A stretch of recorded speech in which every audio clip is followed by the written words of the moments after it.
आज शाम के वचन के मनन के लिए मेरे साथ निकालें व्यवस्था विवरण उसका 31वां अध्याय, बुक ऑफ ड्यूटरोनोमी चैप्टर 31। व्यवस्था विवरण उसका 31वां अध्याय, बुक ऑफ ड्यूटरोनोमी चैप्टर 31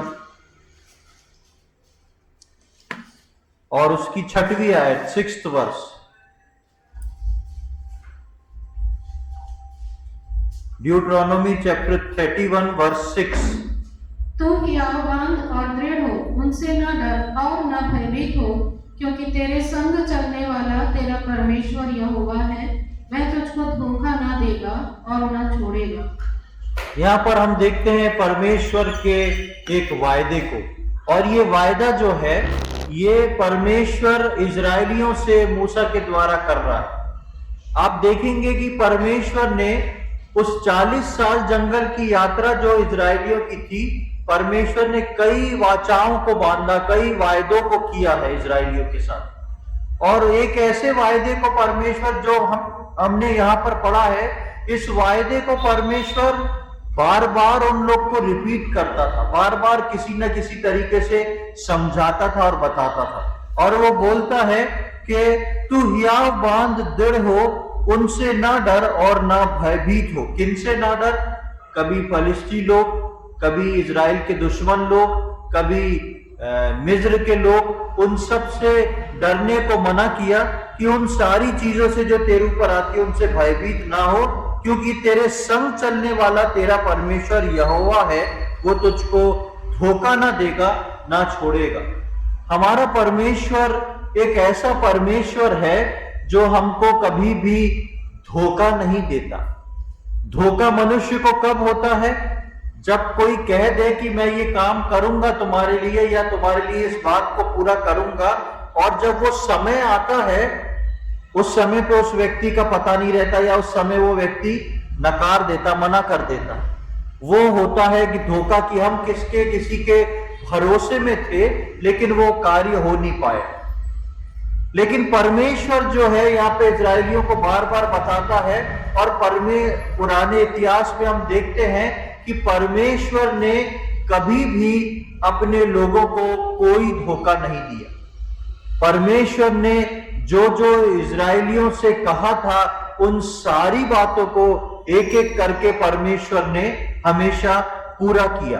तो हम देखते हैं कि ये परमेश्वर एक ऐसा परमेश्वर है जो कभी भी हमको धोखा नहीं देता। ये परमेश्वर हमको हियाव बांध के दृढ़ता से चलने को बोलता है कि तुम मुझ पे भरोसा करके अपना हियाव बांध के दृढ़ता से चल सकते हो, क्योंकि वो बोलता है तुझको चलाने वाला, तेरे संग चलने वाला मैं ही हूं। तुझको चलाने वाला और तेरे संग संग चलने वाला कौन है? वो हमारा परमेश्वर है। और वो बोलता है, यहाँ 6वीं आयत में हमने देखा कि वो तुझको धोखा ना देगा, ना छोड़ेगा।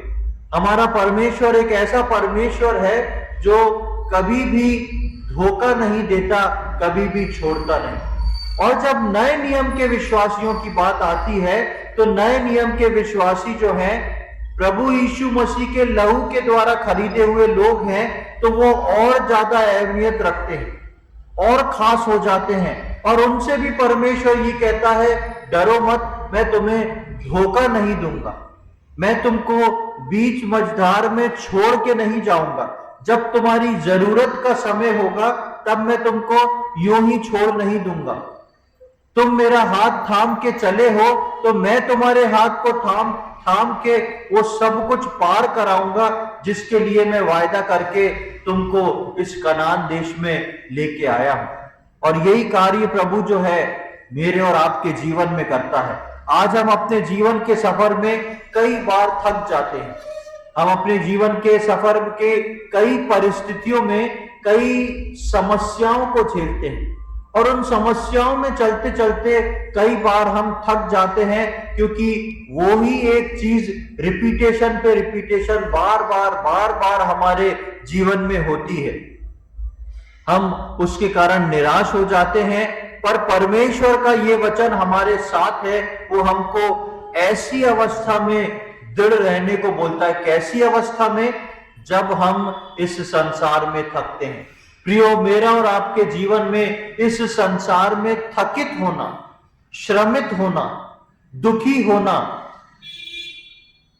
बनता है। हम सब जो है इस अपने जीवन में ऐसे ऐसे कई चीजों में आते हैं जिसके अंदर हम समस्या में फंस के निराशा की ओर जाते, चाहे वो छोटी छोटी बात क्यों ना हो, चाहे हमारे घर के अंदर की छोटी बात हो, चाहे वो हमारे ऑफिस की बात हो, बाहर की बात हो।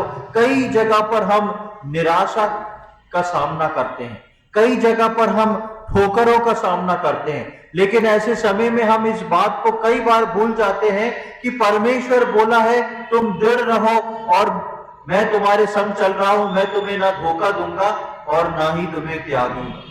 एक परमेश्वर है जो आपकी हर परिस्थिति में आपके साथ है।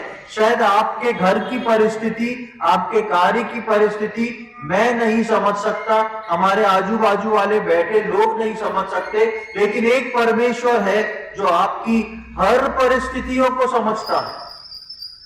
आप जो बात किसी से बोल नहीं सकते, वो सारी परिस्थितियों को परमेश्वर समझने वाला परमेश्वर है। और परमेश्वर बोलता है मैं तुमको थामे हूं, तुम दृढ़ हो जाओ, हियाव बांधो, क्योंकि मैं तुमको कभी छोड़ूंगा नहीं और मैं तुमको कभी त्यागूंगा नहीं। एक और आयत को देखें, यशायाह नबी की किताब उसका 40वां अध्याय और उसकी 11वीं आयत। वहां क्या लिखा हुआ है? यशायाह नबी की किताब उसका 40वां अध्याय और उसकी 11वीं आयत।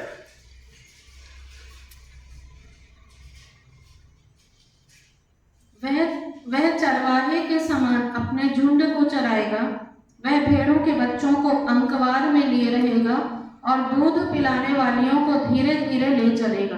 यहाँ पर परमेश्वर का प्रेम जो है, या परमेश्वर किस प्रकार अपनी भेड़ों को चराता है उसके बारे में लिखा। परमेश्वर की भेड़ कौन है? परमेश्वर की भेड़ मैं और आप हैं। और उन भेड़ों को परमेश्वर बहुत ध्यान से चलाता है। भेड़ों में कई प्रकार की भेड़ें हैं, भेड़ नर है, भेड़ मादा है और बच्चे हैं। और वहां पर लिखता है कि वो चरवाहे के समान अपने झुंड को चराएगा। पहले तो वो अपने सारे भेड़ों को उपयुक्त जगह पे ले जाके चारा खिला रहा है, चरा रहा है।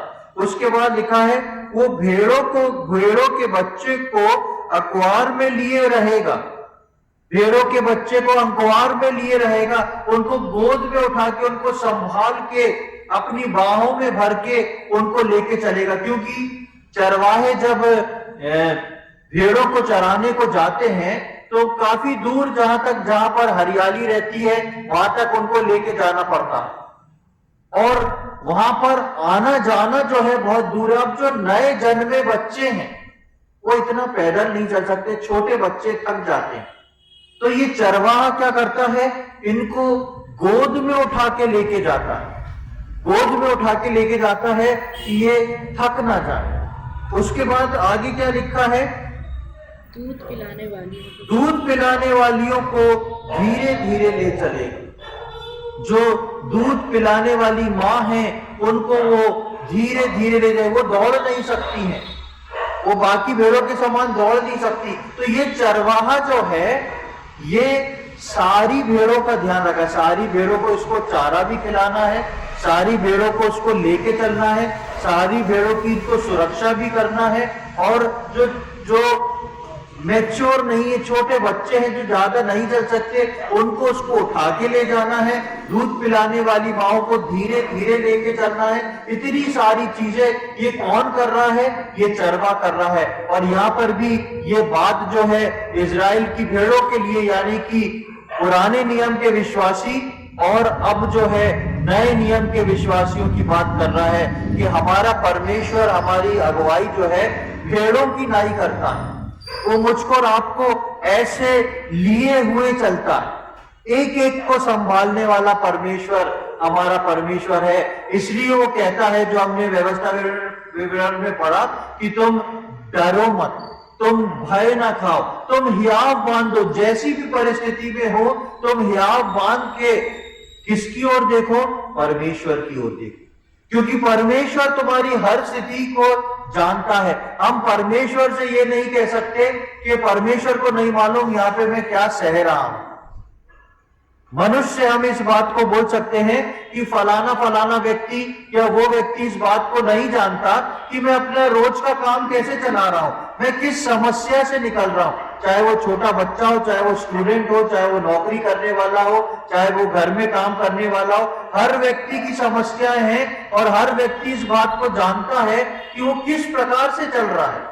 दूसरा व्यक्ति उसको नहीं समझ सकता, लेकिन यहां परमेश्वर जो हमारा चरवाहा है, परमेश्वर जो हमारा चरवाहा है, वो हमारी सारी बातों को समझता है, वो हमारी हर अवस्था को समझता है। इसलिए वो विश्वासी को उनकी अवस्थाओं के अनुसार लिए चलता है। बच्चों को गोद में उठा के दूध पिलाने वाली माओं को धीरे धीरे, जो मैच्योर हैं उनको तेजी से, और उन सबको हरी हरी चराइयों में लेके जाता है। हम भजन 23 में पढ़ते हैं, यहोवा किसका चरवाहा है? यहोवा मेरा चरवाहा है।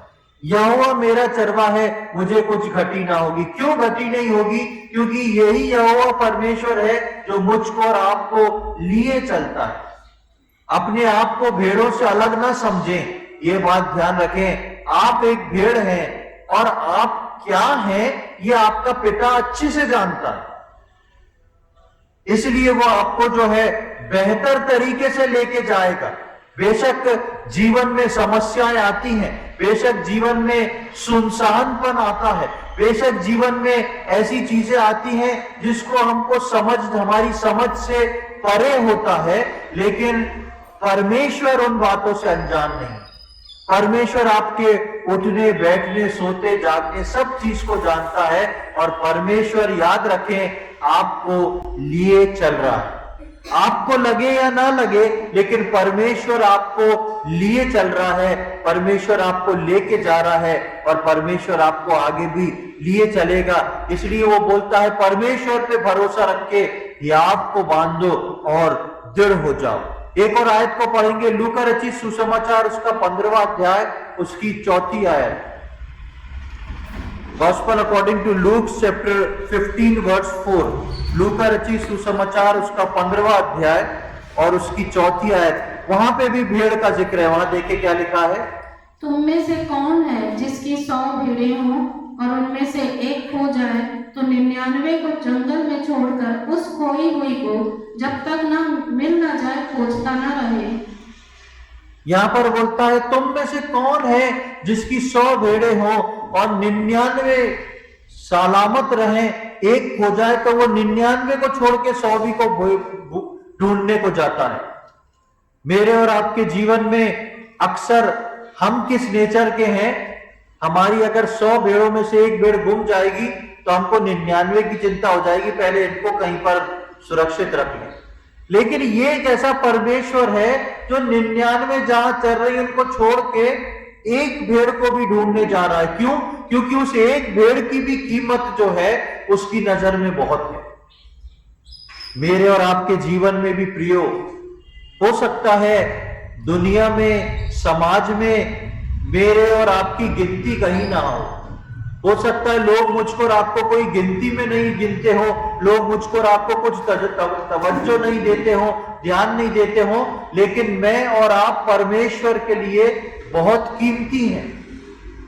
और परमेश्वर हमेशा मुझको और आपको जो है खोजता रहता है, मेरी ये भेड़ जो है कहीं खो ना जाए। और यदि खो जाती है तो परमेश्वर उन 99 को छोड़ के उस एक भेड़ को खोजता है, यानी कि मुझको और आपको खोजता है, ताकि मैं और आप इधर उधर ना हो जाए। परमेश्वर मेरे और आपके जीवन के लिए बहुत सोचने वाला परमेश्वर है।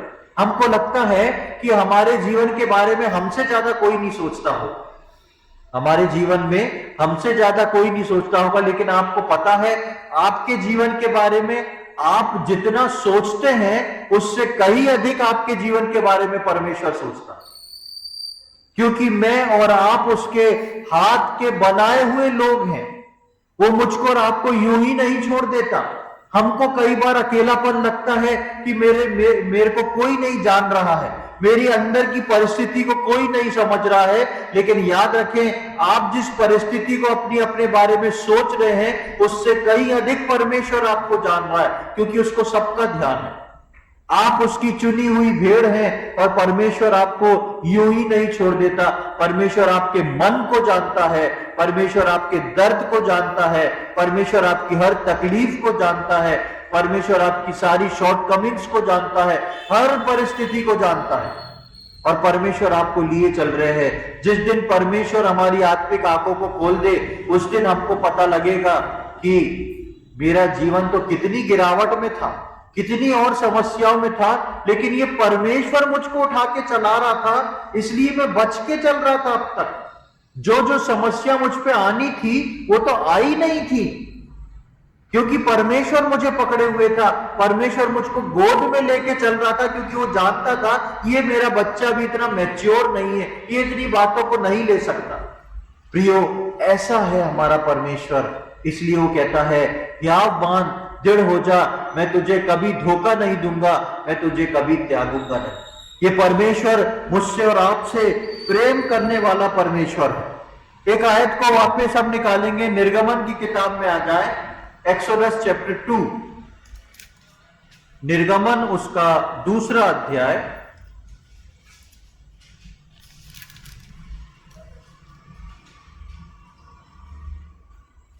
निर्गमन उसका 2 अध्याय, उसकी 23वीं आयत। बहुत दिनों के बीतने पर मिस्र का राजा मर गया।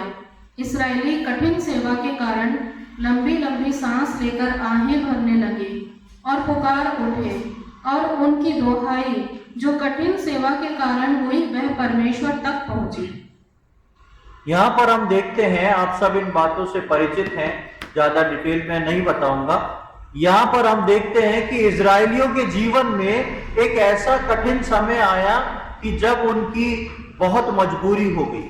उनके ऊपर वहां जो पुराना फिरौन था वो मर गया, जो इजरायलियों को कुछ फेवर किया करता था, और उन लोगों के ऊपर भार को बढ़ा दिया गया। और इजरायली लोग जो थे पहले तो वहां पर आराम से रहते थे, अब इजरायली लोगों की पहचान वहां पर गुलाम के समान हो गई। यानी कि इजरायली लोग जो थे मिस्र के गुलाम कहलाने लगे। और उस दशा के बारे में लिखा है कि बहुत दिनों के बीतने पर जब मिस्र का राजा मर गया, इजरायली कठिन सेवा के कारण कैसी सांसें ले रहे हैं? लंबी लंबी सांसें ले रहे हैं। उनकी कठिन सेवा जो है बढ़ा दी गई, उनके पास काम का भार बढ़ा दिया गया है। उनको अब केवल, पहले तो उनको नौकरी थी, अब नौकरी नहीं है, अब उनको गुलामी कर दिया। उनको चाहे ना चाहे वो काम करना ही है, और उनको मारा पीटा जा रहा है, और वो इतना बोझ बढ़ गया है कि वो लंबी लंबी सांसें ले रहे हैं और परमेश्वर को पुकार रहे हैं। लेकिन जिससे पहले ये काम हुए, जब इजरायलियों की ऐसी हालत होने लगी, जहां पर बाइबल में यहाँ पर निर्गमन 2 के 23 में दर्ज है ये बात, कि जब इजरायलियों की ऐसी हालत होने लगी, उससे लगभग 80 साल पहले ही परमेश्वर ने अपनी प्रजा के लिए इंतजाम करना शुरू कर दिया। इस कारण से ये जो समस्या हो रही है, इसके लगभग 80 साल पहले परमेश्वर ने इनके छुटकारे का काम करना शुरू कर दिया था। जब ये इजरायली जानते भी नहीं थे कि गुलामी क्या चीज होती है, जब ये इजरायली अच्छे से हष्ट-पुष्ट रह के खा पी रहे थे, तब परमेश्वर जो है वो क्या काम कर रहा था? परमेश्वर ने मूसा को चुन लिया था। जब बच्चों को मार दिया जा रहा था उस वक्त मिस्र के अंदर, तो परमेश्वर मूसा को बचा लेता है। परमेश्वर मूसा को चुन के ये काम करना शुरू कर देता है, क्योंकि परमेश्वर को मालूम है मेरी इस भेड़ के पास 80 साल बाद एक समस्या आ रही है, एक समस्या आएगी। उस समस्या से इनको छुड़ाने के लिए परमेश्वर कितने साल पहले काम कर रहा है? कितने साल पहले काम कर रहा है? 80 साल पहले काम कर रहा है। यह परमेश्वर की कितनी बड़ी दूरदृष्टि है। इसलिए वो ऐसा चरवाहा नहीं है कि अपनी भेड़ों को जब सामने खतरा है तब देखे। ये ऐसा चरवाहा है जो एक एक चीज को जानता है, कब मेरी भेड़ों के जीवन में क्या आएगा, और उससे पहले वो उस इंतजाम को करके रखता।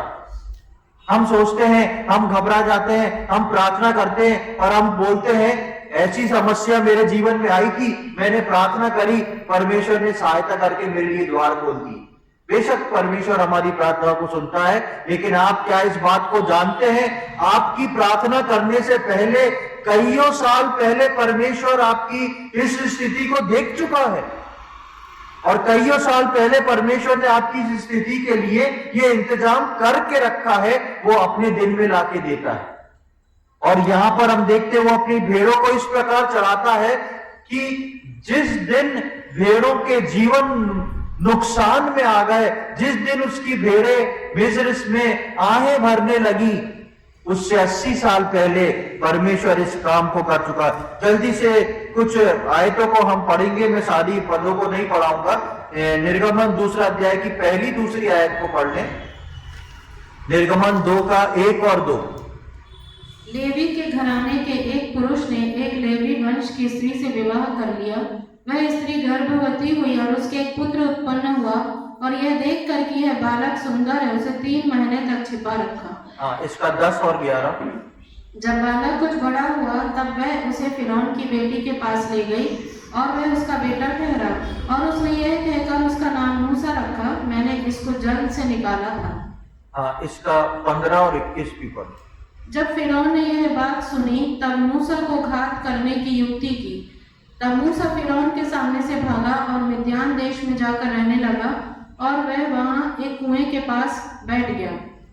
यहाँ पर हम देखते हैं कि मूसा की लाइफ की स्टोरी लिखी है 2 अध्याय में, कि जब ये सारी परिस्थितियां शुरू हुई भी नहीं थी, तब परमेश्वर ने एक लेवी घराने के लिए, वहां का एक उस वक्त लेवी घराना जो था वो मंदिर में काम कर सकता था, तो परमेश्वर ने कैसा इंतजाम किया कि एक लेवी आदमी और एक लेवी स्त्री को लेके उन दोनों ने विवाह किया, यानी कि मूसा का जन्म एक याजक के रूप में हुआ। मूसा जो है अब एक याजक बन सकता है। कैसे परमेश्वर एक एक चीजों को लेके आ रहा है, वहां पे मूसा का जन्म हुआ। उसके बाद मूसा का पालन पोषण जो है फिरौन के महल में हुआ। उसके बाद मूसा के मन में कुछ बातें आने लगी कि मेरा परमेश्वर कोई और है, मैं अपने परमेश्वर के लिए कुछ करूंगा। उसके बाद जो है मूसा को वहां से फिरौन का घर छोड़ के भागना पड़ा, वो मिद्यान में आ गया। उसके बाद मूसा का विवाह हो गया। उसके बाद मूसा जो है भेड़ बकरियों को चराने लगा। 40 वर्ष तक मूसा मिस्र में रहा और उसके बाद 40 वर्ष तक मूसा भेड़ बकरी चरा रहा है। 40 वर्ष तक मूसा के अंदर मिस्र समा गया और बाकी के 40 वर्ष में मूसा के अंदर से परमेश्वर ने सारे मिस्र को निकाल के उसको नम्र और दीन किया और अपने लिए तैयार किया। ये सब मेहनत जो है परमेश्वर 80 साल से कर रहा था। वो किस लिए कर रहा था? क्योंकि हमने निर्गमन 2 का 23 जो पढ़ा कि वो लंबी लंबी आहें भरने लगे। इस एक दिन के लिए परमेश्वर मूसा को 80 साल से ट्रेंड कर रहा है। इस एक दिन के लिए, अपनी भेड़ों को चराने के लिए, अपनी भेड़ों को मिस्र से छुटकारा देने के लिए परमेश्वर मूसा को 80 साल से ट्रेन कर रहा है। अब सोच के देखें कि ये 80 साल परमेश्वर फ्री था कि इजरायली फ्री थे? ये 80 साल परमेश्वर फ्री था कि इजरायली फ्री थे? बेशक इजरायली फ्री थे, क्योंकि इजरायली जो थे उस वक्त गुलामी में नहीं गए थे। इजरायली लोग अपना रोज खा पी रहे थे, अपना काम धंधा कर रहे थे, खुशी और आनंद के साथ रह रहे थे। लेकिन इस 80 साल के हर दिन परमेश्वर मूसा को टीच कर रहा था, मूसा को सिखा रहा था। तो क्या मतलब निकला कि अपनी प्रजा के लिए परमेश्वर खाली नहीं बैठा था, उसकी प्रजा पर जो आने वाला था उसके लिए परमेश्वर 80 साल से वर्कआउट कर रहा था। क्यों? क्योंकि परमेश्वर अपनी प्रजा के साथ चलने वाला परमेश्वर है और अपनी प्रजा को संग लेके चलने वाला परमेश्वर है। वो नहीं चाहता कि दूध पीते हुए बच्चों को भगाना पड़े, वो नहीं चाहता कि दूध पिलाने वाली माओ को भगाना पड़े। वो उनको गोद में लिए चलता है, उनको धीरे धीरे चलाता है और उसकी तैयारी परमेश्वर वर्षों वर्षों से पहले पूरी करके रखता है। मेरे और आपके जीवन में भी परमेश्वर हर परिस्थिति को जानता है और उसकी तैयारी परमेश्वर ने बहुत पहले से कर रखी है। क्या आप अपने परमेश्वर पे आज की तारीख में भरोसा करते हैं?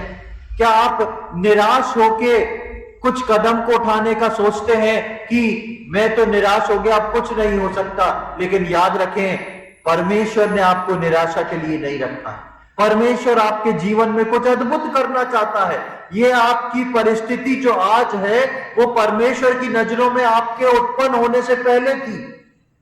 आप और मेरा जब जन्म नहीं हुआ था उससे पहले परमेश्वर इस बात को जानता था कि मेरी और आपकी स्थिति किस दिन कैसी होगी, किस दिन किस घड़ी कैसी होगी। तभी तो वो परमेश्वर है, तभी तो उसको उसकी महानता का हम गुणवाद करते हैं, क्योंकि वो एक महान परमेश्वर है। हम अक्सर ऐसे परमेश्वर को अपने दिमाग से आंकने की कोशिश करते हैं। हम ऐसे परमेश्वर को जो नंबर देते हैं अपने मानुषिक दिमाग से देते हैं, लेकिन हमारी समझ से कहीं अधिक ऊंचा परमेश्वर है। पिछली बार हम पढ़ रहे थे, हमारे मनों से कहीं अधिक बड़ा और सारी बातों को जानने वाला परमेश्वर है। प्रियो, वो मुझको और आपको यूं ही कभी नहीं छोड़ता, वो मुझको और आपको लिए चलता है। और इसके निर्गमन के 3 अध्याय में जब हम आते हैं, उसकी पहली दूसरी आयत में हम देखते हैं कि वहां पर परमेश्वर मूसा को पहली बार दर्शन देता है। और जलती हुई झाड़ियों में हम देखते हैं कि एक स्वर्गदूत जो है वो मूसा से आके बात करता है। और वहां पर मूसा से परमेश्वर बोलता है कि मैं स्वर्ग से उतर ही आया हूं कि अपने लोगों की प्रार्थनाओं का उत्तर दूं, क्योंकि वो गिड़गिड़ा रहे हैं। ये मेरे और आपके लिए जरूरत पड़ने पे स्वर्ग से उतर के काम करने वाला परमेश्वर है। ये केवल मेरे और आपके लिए स्वर्ग में बैठ के प्रार्थना सुनने वाला परमेश्वर नहीं है। ये मेरे और आपकी जरूरत पड़ने पे अपने दास को तैयार करके भेजने वाला परमेश्वर है, जैसा उसने मूसा को बोला। और वो बोलता है कि मैंने उनके चिल्लाहट को सुना है, उनकी बातों पे चित्त लगाया है। 7वीं और 8वीं आयत को आप पढ़ेंगे 3 अध्याय की, तो वहां यही लिखा है। और 8वीं आयत के पहली लाइन में देखिए लिखा है, इसलिए अब मैं उतर आया हूं कि जिन मिस्रियों से उनका मतभेद है उससे उनको छुड़ाऊं। अब मैं उतर ही आया हूं। परमेश्वर को उतरने की क्या आवश्यकता थी जब परमेश्वर ने एक दास को बना दिया था?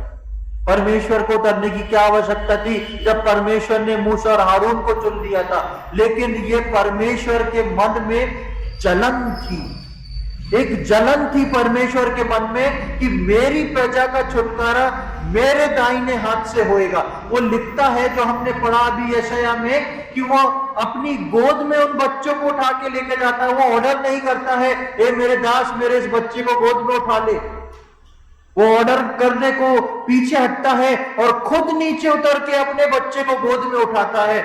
आपकी माँ आपको कुछ समय तक गोद में उठाएगी, आपके माता पिता आपकी कुछ समय तक सुधि लेंगे, लेकिन ये स्वर्ग का वो परमेश्वर है जो आपके जन्म के दिन से आपकी आखिरी सांस तक आपको अपने गोद में लेके चलेगा। वो मुझको और आपको कभी छोड़ेगा नहीं, मुझको और आपको कभी त्यागेगा नहीं। वो मेरे और आपके लिए काम करने को स्वर्ग से उतर के आता है और मुझको और आपको अपनी गोद में उठा के लेके चलता है।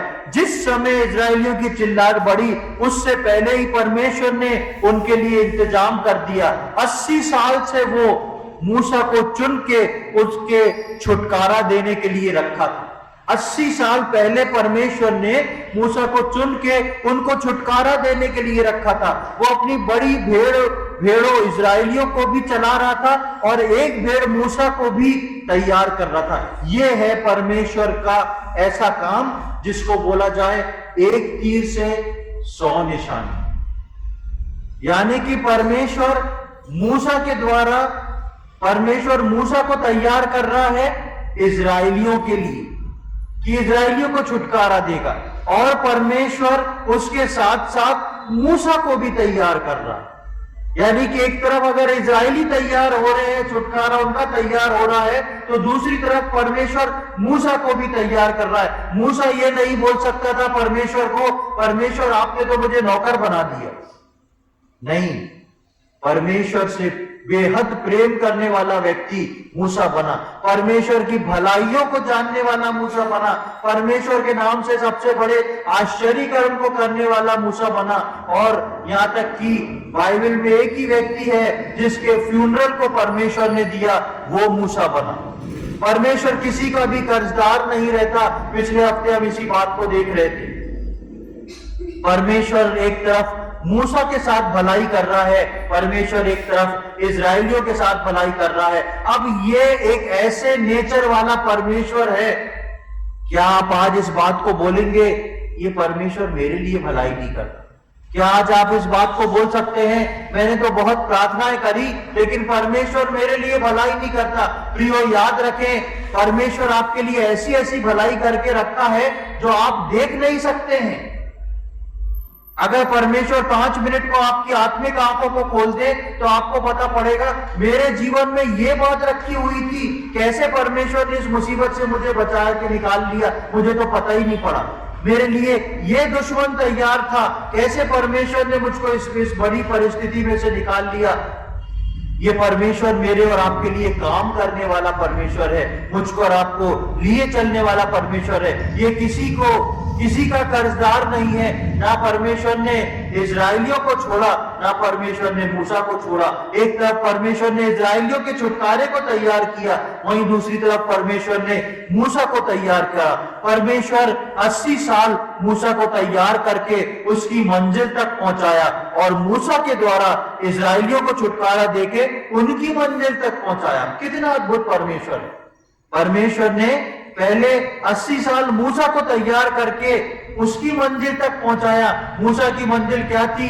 परमेश्वर मैं आपको देखना चाहता। परमेश्वर मूसा से बोलता है मुझको देख के कोई नहीं बच सकता, लेकिन फिर भी मैं तुझे अपनी पीठ का दर्शन कराऊंगा। और परमेश्वर ने मूसा को अपना दर्शन कराया। परमेश्वर ने अपने हाथ से लिखी हुई टैबलेट्स को मूसा को दिया। अद्भुत संबंध मूसा के साथ था। मूसा जिस मुकाम पे पहुंचा कोई नहीं पहुंच पाए। परमेश्वर मूसा के अंदर काम कर रहा था और परमेश्वर मूसा के द्वारा इजराइलियों के छुटकारे के लिए भी काम कर रहा था। प्रियो, एक प्रश्न में आप लोग के सम्मुख रखता हूं। आपने सोचा होगा हम इजराइल की भेड़े हैं, हम इजराइल की भेड़ों के समान हम भी भेड़े हैं, क्या परमेश्वर हमारे लिए काम करेगा? बेशक परमेश्वर आपके लिए काम करेगा, लेकिन बहुत कम ऐसे हैं जो बोलते हैं परमेश्वर मेरी समस्याएं तो आती रहेंगी, मैं मूसा के समान खड़ा होना चाहता हूं जो औरों की भलाइयों के लिए काम करे। हम अपने दिनचर्या में अपने लिए भलाइयों को चाहते हैं, प्रभु मेरा ये, प्रभु मेरी वो समस्या, प्रभु मेरी ये चीज, प्रभु मेरी वो। कभी आपने सोचा है कि अपनी चीजों को अलग रख के हम बोले प्रभु मेरा तो बहुत कर दिया आपने, अब मैं मूसा के समान दूसरों के लिए काम आना चाहता हूं। परमेश्वर ने मूसा को तैयार करा, परमेश्वर ने इजराइलियों को छुटकारे को दिया। आप मूसा की जगह आए या ना आए, परमेश्वर की आप भेड़ हैं और परमेश्वर आपके लिए अद्भुत काम को करता है। याद रखें इस बात को कि आज आप कैसी भी परिस्थिति में क्यों ना हो, आज आप कैसी भी परिस्थिति में से गुजर क्यों ना रहे हो, जा क्यों ना रहे हो, आप उसकी भेड़ हैं और वो आपकी हर परिस्थिति का इंतजाम पहले से कर चुका है। आप उसकी भेड़ हैं, आपकी हर परिस्थिति का इंतजाम वो पहले से कर चुका है। बेशक हमको दिखता नहीं तो हमारी व्याकुलता बढ़ती है, हमको दिखता नहीं इसलिए हमारी व्याकुलता बढ़ती है, लेकिन परमेश्वर मेरे और आपके लिए वो इंतजाम पहले से कर चुका है। वो आपको हर परिस्थिति से बाहर निकालकर अपनी मंजिल तक पहुंचाएगा, आपकी हर परिस्थिति से वो बाहर निकालेगा, आपके साथ सही मायने में ट्रीट करेगा। आप यदि छोटे हैं तो आपको गोद में लेके चलेगा, आप अगर दूध पिलाने वाली माँ की कंडीशन में हैं तो आपको धीरे धीरे लेके चलेगा, आपको हरी हरी चराइयों में लेके जाएगा, सारी बातों को आपके जीवन में पूरा करेगा। लेकिन वो आपको जानता है, वो आपसे प्रेम करता है, इसलिए वो बोलता है यावान, मैं कैसा परमेश्वर हूं उसके लिए पूरी बाइबल में लिखा हुआ है, इसलिए उसको पढ़ के ही मेरे ऊपर यावान, मुझ पे भरोसा रख, दृढ़ हो जा कि मैं तेरे लिए सब कुछ करने वाला परमेश्वर हूं। प्रियो, कई बार हम अपने परमेश्वर को बहुत कमजोर समझ लेते हैं, कई बार हम अपने परमेश्वर को बहुत हल्का समझ लेते हैं और हम सोचते हैं जो कुछ करना है मुझे करना है। लेकिन याद रखें, परमेश्वर पे डिपेंड होना सीखें, परमेश्वर पे भरोसा करना सीखें। निश्चय जाने आपके जीवन के हर बात को वो पहले से डिसाइड करके रख चुका है और पहले से चल रहा। इसलिए अपने मनों की चिंताओं को अलग कर दें, अपने जीवन की चिंताओं को ना करें, दूसरों के लिए चिंता ना करें, बेशक दूसरों के लिए प्रार्थना करें और परमेश्वर की बड़ाई करें। परमेश्वर धन्यवाद हो कि आपने मुझको इसमें से निकाला है, परमेश्वर आपका धन्यवाद हो कि आपने इनकी भी सुधि लेके इनको भी इसमें से निकाला। क्योंकि मेरा और आपका ऐसा परमेश्वर नहीं जो स्वर्ग में बैठ के हमारी प्रार्थना सुने, मेरा और आपका ऐसा परमेश्वर है जो नीचे उतर के मेरे और आपके लिए काम करता है, मुझको और आपको गोद में उठा के लिए चलता है। ऐसा अद्भुत परमेश्वर हमारा परमेश्वर है जो हमारे जीवन में परिस्थिति होने से पहले उसकी प्लानिंग कई 100 वर्ष पहले शुरू हो जाती है। जब इजरायली मिस्र गए भी नहीं थे तभी परमेश्वर अब्राहम को बता देता है ये लोग मिस्र जाएंगे और 400 वर्ष तक वहां पर गुलामी में रहेंगे, उसके बाद मैं इनको छुटकारा करके निकाल लूंगा। परमेश्वर की प्लानिंग तो देखिए, 400 साल के ऊपर उसकी प्लानिंग है, 1000 साल के ऊपर उसकी प्लानिंग है। प्रकाशित वाक्य में हम पढ़ते हैं हजारों साल की प्लानिंग है। मेरा और आपका जीवन कितने दिन का?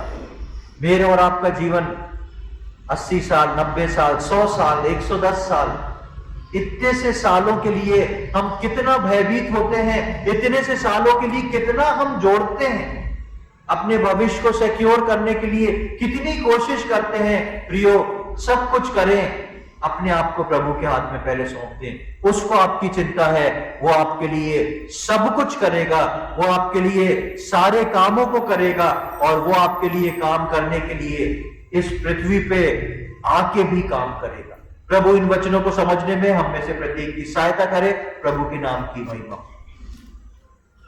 आइए हम प्रार्थना करेंगे। प्रभु जी, हम धन्यवाद देते हैं सुंदर समय के लिए, धन्यवाद देते प्रभु एक और बार आपने हमारे जीवन में ये अवसर प्रदान किया प्रभु जी कि हम यहाँ पर आके आपके वचनों से सीख सके। हम धन्यवाद देते हैं सारी बातों के लिए जो आपने हमारे जीवन में करी है।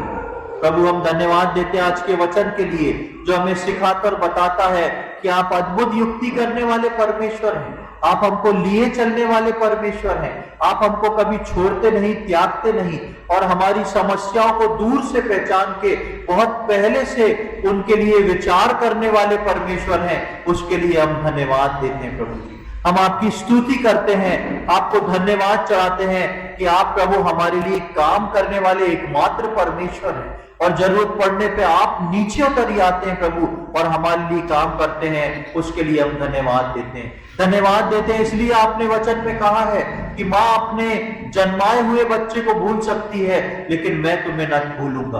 प्रभु, हम धन्यवाद देते हैं इस वायदे के लिए और धन्यवाद देते हैं इस प्रेम को हम अपने जीवन में महसूस करते हैं, उसके लिए धन्यवाद देते हैं। प्रत्येक जितने उपस्थित हैं एक एक के लिए हम प्रार्थना करते हैं प्रभु, हर एक के जीवनों में आप काम करें। ये वचन प्रत्येक के जीवन में प्रभु जी देहधारी होने पाए, कार्य करने पाए प्रभु जी, और हम आप पे डिपेंड होने वाले हो सके, ऐसी हमारी विनती प्रार्थना है। आपने प्रार्थना सुन ली, उसके लिए धन्यवाद देते हैं। सारी बातें अपने उद्धारकर्ता प्रभु यीशु मसीह के पवित्र और मीठे नाम से मांगते हैं, आमीन।